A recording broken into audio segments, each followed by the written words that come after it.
Okay, it looks like we are ready for this this last Q&A session. And I recognize that we are running a little bit behind schedule, so we won't spend too much time. So the first question I have is for Dan Roberts.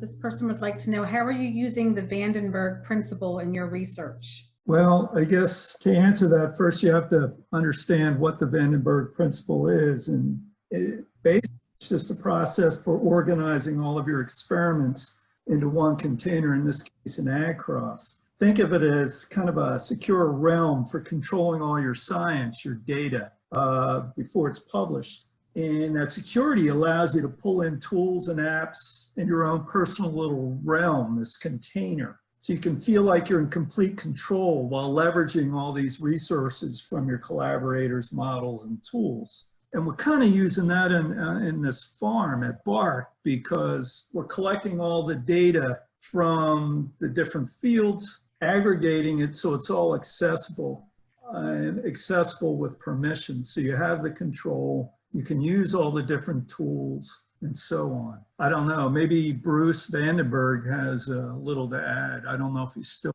on. It's just more of a standardization principle, essentially to lay out things a certain way so it's conventional and people can get to certain things at certain places when they're expecting them. Okay, thank you both. We have a attendee that'd like to know what software was used to create the cattle grazing map.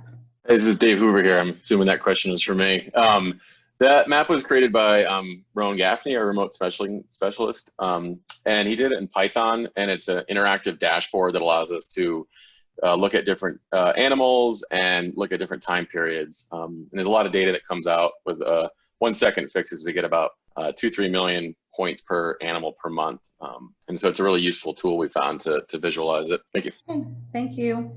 And looks like I think we'll just take one more question. And I think this will be for Joe Kozlovac.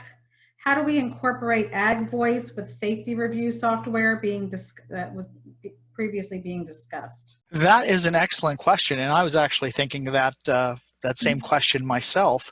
I'm not familiar with the AgVoice software, but I definitely can see some value where a laboratory assessor could record comments relative to a specific finding.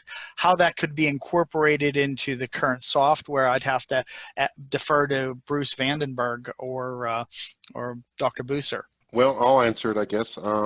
Essentially, there is a partnership between Esri and AgVoice to basically build, as the other Bruce mentioned earlier on, to basically get the APIs between these two systems together.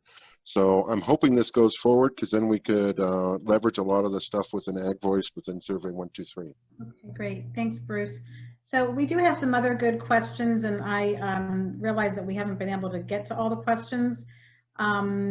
Dr. Buser, will there be a Q&A document or something published? Is there anything, would you like to address that? Yes, if everybody will go ahead and send their questions in, Colette will get those and send me a report. I will go through and with our speakers get answers to those, and then we'll post those online along with the video of today's event.